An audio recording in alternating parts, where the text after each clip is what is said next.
और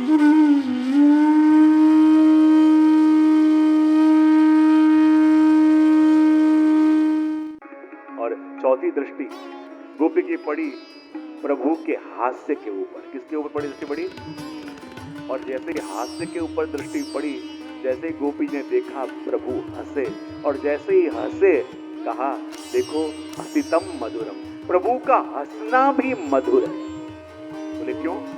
जैसे बसंत ऋतु आए और आते ही सारी कलियां खिल जाती हैं, और वैसे ही भगवान जब हंसे तो हमारे हृदय की कलियां भी खिल जाती हैं। और भगवान का हास्य भी ऐसा मधुर, उसकी बराबरी कोई कर नहीं सकता।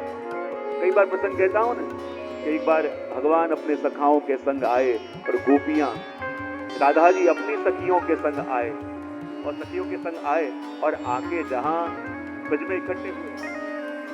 में इकट्ठे हुए, और जैसे ही ब्रज में इकट्ठे हुए और प्रभु कहते चलो राधा जी अब रास प्रारंभ करें। राधा जी ने कहा प्रभु रास तो हमेशा करते हैं, पर मेरी ऐसी इच्छा है आज कोई नई लीला बने। भगवान ने कहा नई लीला कौन सी? तब राधा जी कहे प्रभु मेरी ऐसी इच्छा है कि आपके संग आज यहाँ छुपा छुपी खेलनी है। प्रभु ने कहा छुपा छुपी खेलनी हो तो कोई वन में चले जहाँ छुपने की जगह हो। ये तो रास चौतरा है, और रास चौतरे में यदि छुपे तो छुपे कहाँ? राधा जी कहती है वो प्रभु आप जाने, और मुझे तो छुपा छुपी खेलनी है, और वो भी इसी रास चौतरे पे खेलनी है। प्रभु ने कहा मानोगी नहीं तो खेलना तो पड़ेगा, पर कैसे खेलें? राधा जी ने कहा खेलने के 3 नियम भी है। भगवान ने कहा नियम और है? बोले हाँ। बोले क्या नियम? पहला नियम ये कि छुपने के लिए कोई चौतरे के बाहर नहीं जाएगा। भगवान ने कहा छुपे कहाँ? अभी चौतरे में किसी को छुपना हो तो खुले चौतरे पे कौन छुपेगा? कहाँ छुपेगा? बोले वो आप जाते। दूसरा नियम ये कि एक ने छुपने की जो युक्ति करी वो दूसरे को करनी नहीं है। और तीसरा नियम ये कि पहली बार में पहचान लेना है कौन छुपा है। राधा जी ने कहा ठीक है। और अब छुपने की बारी थी प्रभु की। राधा जी ने कहा प्रभु पहले आपको छुपना है। प्रभु ने कहा नहीं नहीं ऐसे करो राधा जी, पहले आप छुपो और फिर मैं आपको ढूंढूं। राधा जी ने कहा ठीक है। और प्रभु से कहा कि देखो प्रभु यदि हम छुपेंगे पर 1 मिनट के लिए आप आंखें बंद करो और फिर खोलो, आप और सारे सखा। प्रभु ने कहा ठीक है। प्रभु ने 1 मिनट के लिए आंखें बंद करी, और जैसे ही बंद करी राधा जी ने क्या युक्ति करी? राधा जी ने सखियों से कहा आसपास मोगरे की बहुत सारी कलियां खिली हैं, ऐसे करो ये सारे चौतरे के ऊपर मोगरे की अलग अलग कलियों के ढेर कर दो। सखियां भागती भागती गई और जाके चौतरे के ऊपर अलग अलग कलियों के ढेर करे। बोले अब क्या करें? राधा जी ने कहा एक एक सखी एक एक ढेर के अंदर घुस जाओ। अब सखियां घुस गई और राधा जी भी एक ढेर के अंदर घुस गई, और प्रभु ने नेत्र खोले। और जैसे ही प्रभु ने नेत्र खोले सखियों ने कहा कि प्रभु, सखा कहते प्रभु अब राधा जी को ढूंढेंगे कैसे? यहाँ पे या तो इतने सारे कलियों के ढेर ही ढेर है, अब करे क्या? प्रभु ने कहा चिंता न करो अपन ढूंढ लें। और प्रभु एक एक कली के ढेर के पास आए, आगे बढ़ते जाएं, एक एक कली के ढेर के पास जाएं। सखा कहते हैं प्रभु शर्त ये भी है कि पहली बार में पहचानना है वरना हार जाएंगे। प्रभु ने कहा चिंता न करो। प्रभु चलते चलते आए और एक कली के ढेर के पास आके खड़े हो गए और कहने लगे प्यारी जू बाहर आ जाओ। और वास्तव में उसी ढेर के अंदर राधा जी बाहर निकली। कहने लगे प्रभु जब हम दिख नहीं रहे थे तो आपने इतने ढेरों में से पहचाना कैसे कि मैं इसी ढेर के अंदर होंगी? कोई पहचान नहीं सकता। तो आपने जाना कैसे? हम बिल्कुल दिख भी नहीं रहे थे फिर भी कैसे पहचाना?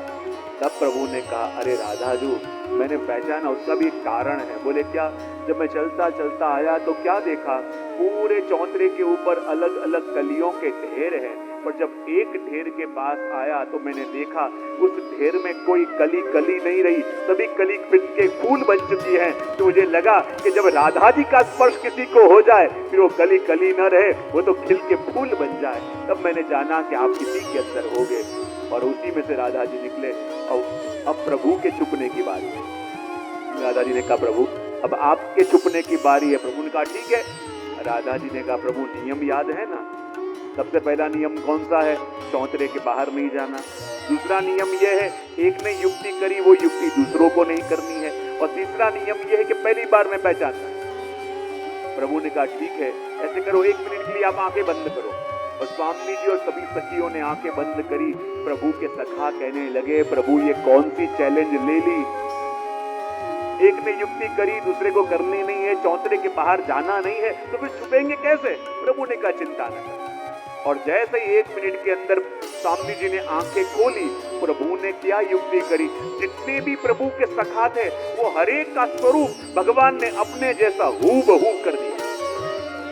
और जैसे ही राधा जी ने नेत्र खोले, क्या देखा? पूरे राज चौतरे पे श्याम सुंदर ही श्याम सुंदर। गोपियां कहें कि जहां एक भी ढंग से दिखते नहीं थे, और ये तो पूरे श्याम सुंदर भरे हुए हैं, प्रभु को पहचाने कैसे? राधा जी कहे जहां एक श्याम सुंदर को अभी तक ठीक से पहचान नहीं पाई, और ये तो इतने स्वरूप धर के खड़े हैं, तो इनको पहचाने कैसे? गोपियों ने कहा, अरे बेकार में आपने शर्त लगा ली, पहली बार में पहचानना, पहचानेंगे कैसे? राधा जी ने कहा चिंता न करो, मैं युक्ति करती हूँ। राधा जी ने कहा कि सभी एक कतार में खड़े हो जाओ, और जितने भी प्रभु के स्वरूप थे वो सभी एक कतार में आके खड़े हो गए। और राधा जी पहले स्वरूप के पास आ गए और कहें जरा हंस के दिखाना, वो हंसे। दूसरे स्वरूप के पास गए, जरा हंस के दिखाना, वो भी हंसे। तीसरे स्वरूप के पास गए, जरा हंस के दिखाना, वो भी हंसे। यो करते करते 11वें स्वरूप के पास गए, और जैसे कहा हंस के दिखाना, और वो जैसे हंसे, राधा जी मूर्छित होके गिर पड़े और कहने लगे श्याम सुंदर बाहर आ जा। तो कहे प्रभु, और आपने पहचाना कैसे? हूबहू हर एक का स्वरूप हम जैसा है, ऐसी ही वेणु, ऐसा ही पीताम्बर, ऐसा ही मोर मुकुट, तो आपने जाना कैसे कि मैं हूं? तब राधा जी ने कहा कृपानाथ, इसमें कौन सी बड़ी बात है? आपकी तरह पीताम्बर कोई ला सकता है, आपकी तरह मोर मुकुट कोई धारण कर सकता है, आपकी तरह बांसुरी कोई ले सकता है, पर आपके तेरा जैसा मधुर हास्य कोई कहां से लेके आवे? वो तो प्रभु आपका अद्वितीय है, आपकी तरह कोई हो ही नहीं सकता, क्योंकि आप जैसे हो ऐसा इस दुनिया में कोई नहीं है। और प्रभु जब आपको देखें तो लगे देखते ही रहें, इस वदन को, इस नयनों को, इस हास्य को देखें तो देख के हमको ये चिंता ना हो कि हमको सुख मिल रहा है, हमको ऐसे लगे कि इस मधुर स्वरूप को देख के किसी की खराब दृष्टि न लग जाए, किसी की नजर न लग जाए।